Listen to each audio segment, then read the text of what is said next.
ನಮಸ್ಕಾರ. ಅಖಾಡಕ್ಕೆ ಸ್ವಾಗತ. ನಾನು ಪ್ರಭು. ನಿಮಗೆಲ್ಲ ಗೊತ್ತೇ ಇರಬಹುದು, ರಾಜ್ಯದಲ್ಲಿ ಈಗ ಬರೀ ನಕಲಿ ಮೆಡಿಸಿನ್ಗಳೇ ಹಾವಳಿಗಳ ಸುದ್ದಿ ಜಾಸ್ತಿ ಆಗ್ತಾ ಇದೆ. ಎಲ್ಲ ಕಡೆ ಕೂಡ ಆರೋಗ್ಯ ಇಲಾಖೆ ಅಧಿಕಾರಿಗಳು ರೇಡ್ ಮಾಡ್ತಾ ಇದ್ದಾರೆ. ನಕಲಿ ಆಹಾರ ಉತ್ಪನ್ನಗಳನ್ನು ಕೂಡ ಈಗಾಗಲೇ ವಶಪಡಿಸ್ಕೊಂಡಿದ್ದಾರೆ. ಬಟ್ ಜನರಿಗೆ ಯಾವುದನ್ನು ನಂಬಬೇಕು, ಯಾವುದು ಬಿಡಬೇಕು ಅನ್ನೋದು ಗೊತ್ತಾಗ್ತಾ ಇಲ್ಲ. ಯಾಕಂದರೆ ನಕಲಿ ಮೆಡಿಸಿನ್ನು ಅಸಲಿ ಲೇಬಲ್ ಹಾಕ್ತಾರೆ. ಆರೋಗ್ಯ ಕೆಡುತ್ತೆ, ಔಷಧಿ ಕೈ ಕೊಡುತ್ತೆ. ವಿದೇಶಗಳಿಂದ ಬರ್ತಾ ಇದೆ ಕಳ್ಳ ಮೆಡಿಸಿನ್.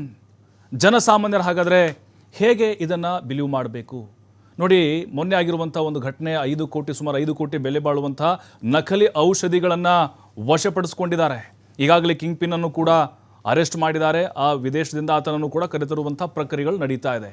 ಬಟ್ ಈಗ ನಿಜಕ್ಕೂ ನಾವು ಸೇವಿಸ್ತಿರುವಂತಹ ಅಥವಾ ಜೀವರಕ್ಷಕ ಅಂತ ಅಂದ್ಕೊಂಡಿರುವಂತಹ ಈ ಮೆಡಿಸಿನ್ಗಳು ಎಷ್ಟು ಸೇಫು, ಎಷ್ಟು ಫೇಕು ಮತ್ತು ಯಾವುದು ನಿಜ, ಇದನ್ನು ಹೇಗೆ ನಾವು ಖಚಿತಪಡಿಸ್ಕೊಳ್ಬೇಕು? ಇದು ಒಂದು ದಂಧೆ ಎಷ್ಟು ದೊಡ್ಡ ಮಟ್ಟದ ಜಾಲವನ್ನು ಹೊಂದಿದೆ. ಇದೆಲ್ಲದರ ಬಗ್ಗೆ ನಾವು ಕೂಲಂಕುಷವಾಗಿ ಚರ್ಚೆ ಮಾಡಬೇಕಾಗತ್ತೆ. ಜನರಿಗೂ ಕೂಡ ಇದರ ಬಗ್ಗೆ ಅರಿವನ್ನು ಮೂಡಿಸಬೇಕಾಗತ್ತೆ. ಆ ಪ್ರಯತ್ನವನ್ನು ಮಾಡ್ತಾ ಇದೆ ಈ ಕಾರ್ಯಕ್ರಮದ ಪ್ರಾಯೋಜಕರು ಎಕ್ಸೆಲ್ PU ಕಾಲೇಜ್ ಗುರುವಾಯನಕೆರೆ. ಈ ಕಾರ್ಯಕ್ರಮದಲ್ಲಿ ಅತಿಥಿಗಳು ಕೂಡ ಜಾಯ್ನ್ ಆಗಿದ್ದಾರೆ. ಅವ್ರನ್ನ ಕಾರ್ಯಕ್ರಮಕ್ಕೆ ಮೊದಲೇದಾಗಿ ನಾನು ಸ್ವಾಗತ ಮಾಡ್ತೇನೆ. ಕರ್ನಾಟಕ ಕ್ಯಾನ್ಸರ್ ಸೊಸೈಟಿ ಅಧ್ಯಕ್ಷರಾಗಿರುವಂಥ ಡಾಕ್ಟರ್ ಕಿಶೋರ್ ಅವರು ನಮ್ಮ ಜೊತೆಗೆ ಜಾಯ್ನ್ ಆಗಿದ್ದಾರೆ. ಸರ್ ನಮಸ್ತೆ, ಕಾರ್ಯಕ್ರಮಕ್ಕೆ ಸ್ವಾಗತ. ಹಾಗೆ ಸಾಮಾಜಿಕ ಹೋರಾಟಗಾರರಾಗಿರುವಂಥ HM ವೆಂಕಟೇಶ್ ಅವರು ಜಾಯ್ನ್ ಆಗಿದ್ದಾರೆ. ಸರ್ ನಮಸ್ತೆ, ಕಾರ್ಯಕ್ರಮಕ್ಕೆ ಸ್ವಾಗತ ನಿಮಗೆ. ಫನಾ ಸಂಘಟನೆ ಸದಸ್ಯರು, ಖ್ಯಾತ ವೈದ್ಯರಾಗಿರುವಂಥ ಡಾಕ್ಟರ್ ಅಂಜನಪ್ಪ ಸರ್ ನಮ್ಮ ಜೊತೆಗೆ ಜಾಯ್ನ್ ಆಗಿದ್ದಾರೆ. ಸರ್ ನಮಸ್ತೆ, ಕಾರ್ಯಕ್ರಮಕ್ಕೆ ಸ್ವಾಗತ. ನಮಸ್ಕಾರ. ಎಸ್ ಡಾಕ್ಟರ್ ಕಿಶೋರ್ ಸರ್, ಈಗ ಸಹಜವಾಗಿ ಜನರಿಗೆ ಒಂದು ಪ್ರಶ್ನೆ ಇದ್ದೇ ಇರುತ್ತೆ. ಆಯಿತು, ಆ ಫೇಕ್ ಮೆಡಿಸಿನ್ ಮೇಲೆ ದಾಳಿ ಆಗಿದೆ, ಇದು ಇವತ್ತಿಂದ ನಡೀತಾ ಇರೋದಾ ಅನ್ನುವಂಥ ಅನುಮಾನ, ಅಥವಾ ಏಕಾಏಕಿ ನಾವು ದಾಳಿ ಆಗಿದೆ ಜನರಿಗೆ ಮಾಹಿತಿ ಸಿಗ್ತಾ ಇದೆ, ಇದು ಎಷ್ಟು ವರ್ಷಗಳಿಂದ ಈ ಮೆಡಿಕಲ್ ಮಾಫಿಯಾ ಅನ್ನೋದು ನಡೀತಾ ಇದೆ. ಬಟ್ ಜನರು ಇದನ್ನು ಹೇಗೆ ಖಚಿತಪಡಿಸ್ಕೊಳ್ಬೇಕಾಗುತ್ತೆ, ನಕಲಿನೋ ಅಥವಾ ಅಸಲಿಯೋ ಅಂಥೇಳಿ?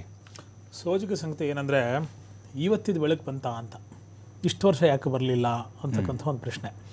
ಎಲ್ಲಿವರೆಗೂ ಈ ಜಾಲ ವ್ಯಾಪಕವಾಗಿರುತ್ತೆ, ಅಲ್ಲಿಂದನೂ ಹುಡುಕ್ತಾ ಹೋದರೆ, ಇವತ್ತು ನಾನು ಈಗ ಆಫ್ ದ ರೆಕಾರ್ಡ್ ನಿಮ್ಮ ಹತ್ರ ಮಾತಾಡೋ ಹೇಳ್ತಿದ್ದೆ, ಅದು ಒಂದು ಪ್ರಾಡಕ್ಟು ಯಾವುದೋ ಒಂದು ಮೆಡಿಕಲ್ ಶಾಪಲ್ಲಿ ಸಿಕ್ಕಿದೆ, ಅದು ಹಾಸ್ಪಿಟ್ಲಲ್ಲಿ ಸಿಕ್ಕಿದೆ ಅಂದಾಗ ಅದರ ಸೇಫ್ಟಿ ಬಗ್ಗೆ, ಅಥವಾ ಅದು ಫೇಕೋ, ಸ್ಪೂರಿಯಸ್ಸೋ, ಇನ್ಆ್ಯಕ್ಟಿವ್ ಮೆಡಿಸನ್ನು ಅಥವಾ ಎಕ್ಸ್ಪೈರ್ ಆಗಿರೋ ಮೆಡಿಸನ್ ಕಂಡು ಹಿಡಿಯೋಕ್ಕೆ hardly it may take few minutes or hours. ಇದೇನು ದೊಡ್ಡ ರಾಕೆಟ್ ಸೈನ್ಸ್ ಏನಲ್ಲ. ಒಂದು ಬಾಟ್ಲ್ ಸಿಕ್ಬಿಟ್ರೆ ಬಾಟ್ಲ್ ಯಾವ ಮ್ಯಾನುಫ್ಯಾಕ್ಚರ್ ಆಯಿತು, ಯಾರು ಡಿಸ್ಟ್ರಿಬ್ಯೂಟ್ರು, ಯಾರು ಹೋಲ್ಸೇಲರು, ಯಾರು C&F ಅಂತ ಹುಡುಕಿ ಒಳಗಾಗ್ತದೆ, ದೊಡ್ಡ ವಿಚಾರ ಅಲ್ಲ. ಇವತ್ತೇ ಯಾಕೆ ಬೆಳಕು ಬರ್ತಾ ಇದೆ? ಒಂದು ಬೆಳಕಿಗೆ ಬಂದಮೇಲೆ ಏನು ಈ 5 crores ಕ್ಯಾನ್ಸರು ರಿಲೇಟೆಡ್ಡು ಬೇರೆ ಸಂಬಂಧಪಟ್ಟಂಥ ಔಷಧಿಗಳು ಅಂತ ಹೇಳ್ತಿದ್ರೆ, it's only tip of the iceberg. ಆಳ ಪ್ರಪಾತ, ದೊಡ್ಡ ಪ್ರಪಾತ ಇದು. ತುಂಬ ದೊಡ್ಡ ಪ್ರಪಾತದಲ್ಲಿ ಜನ ಶ್ರೀಸಾಮಾನ್ಯ ಪೆದ್ದಾಗಿ ಸಿಕ್ಕಾಕೋತದಾನೆ. ಯಾಕಂದರೆ ಅರಿವಿಲ್ಲ. ಅರಿವೇ ಗುರು ಅಂತ ಹೇಳ್ಕೊಂಡು ತಿರುಗಾಡ್ತಿದ್ದೀವಿ, ಅದರ ಅರಿವಿ ನಮ್ಗೆ ಖಂಡಿತವಾಗ್ಲೂ ಇಲ್ಲ. ಇವತ್ತು ಎಷ್ಟು ಜನ ಈ ಕೆಲವೊಂದು ಮೆಡಿಕಲ್ ಶಾಪ್ಸಲ್ಲಿ ನೀವು ಹೋಗಿ ಡೈರೆಕ್ಟಾಗಿ ಯಾವುದೇ ಔಷಧಿಯನ್ನು ತೊಗೊಂಡ್ರೂ ಕೊಡ್ತಕ್ಕಂಥ ವ್ಯವಸ್ಥೆ ಇದೆ. ಅಲ್ಲಿ ಎಷ್ಟು ಜನ ನೀವು ಬ್ರ್ಯಾಂಡ್ನ ನೋಡ್ತಾ ಇದ್ದೀರಿ? ಎಷ್ಟು ಜನ ನಾವು ಇವತ್ತು ಜನೌಷಧಿಯನ್ನು ತುಂಬ ತುಚ್ಛವಾಗಿ ನೋಡ್ತಾ ಇದ್ದೀವಿ. ಕಡಿಮೆ ಕೊಡ್ತಾರೆ ಅಂದರೆ ಕ್ವಾಲಿಟಿನೇ ಇಲ್ವೇ ಅನ್ನತಕ್ಕಂಥ ಒಂದು ಮಾತುಕತೆ ಕೂಡ ಸಾಮಾಜಿಕ ವಲಯದಲ್ಲಿ, ಸಾಮಾಜಿಕ ಜಾಲತಾಣಗಳಲ್ಲಿ ಅನೇಕ ಪರಿವೀಕ್ಷಣೆ ನಾನು ಮಾಡಿದ್ದೇನೆ. ನಾವು ಅದನ್ನು ಕಡಿಮೆ, ಸರ್ಕಾರ ಕೊಡೋದನ್ನು ತುಂಬ ತುಚ್ಛವಾಗಿ ನೋಡ್ತಾ ಇದ್ದೀವಿ ಕಡಿಮೆ ಬೆಲೆಗೆ. ಬೇರೆ ಅತ್ಯಂತ ಕಡಿಮೆ ಬೆಲೆಗೆ 50%, 40%ಗೆ ಬರ್ತದೆ, 20%ಗೆ ಬರ್ತದೆ. ಜನರಿಕ್ ಮಾರ್ಕೆಟಲ್ಲಿ ಸಿಕ್ಕಾಪಟ್ಟೆ ಹೈಪ್ ಇದೆ, ಸಿಕ್ಕಾಪಟ್ಟೆ ಮಾರ್ಜಿನ್ ಇದೆ ಅಂತ ಗೊತ್ತಾಗ ಅದಕ್ಕೊಂದು ಸ್ಟ್ಯಾಂಡರ್ಡ್ ಸ್ಟಿಪ್ಯುಲೇಟೆಡ್ ರೂಲ್ಸು ಯಾಕೆ ಹಾಕಬಾರ್ದು, ಅಥವಾ ಈವರೆಗೂ ಯಾಕೆ ಹಾಕಿಲ್ಲ ಅಂತಕ್ಕಂಥ ಒಂದು ಜಿಜ್ಞಾಸೆಗೆ ನಮಗೆ ನಾವು ಮನಸ್ಸು ತೆರೆದುಕೊಂಡ್ರೆ ಬಹುತೇಕ ಈ ಥರದ ಅನೇಕ ಸಮಸ್ಯೆಗಳಿಗೆ ಉತ್ತರ ಸಿಗಲಿಕ್ಕೆ ಸಾಧ್ಯತೆ ಇದೆ. ಒಂದು. ಎರಡನೇದು, ಇವಾಗ ಏನೋ ಕಂಡು ಹಿಡಿದು ಬಿಟ್ಟಿದ್ದಾರೆ, ಇವಾಗೇನೋ ರ್ಯಾಕೆಟ್ ಸಿಕ್ಕಿಬಿಟ್ಟಿದೆ, ಇವಾಗ ಹೋಗಿ ಹಿಡಿದು ಬಿಡ್ತೀನಿ ಅಲ್ಲ.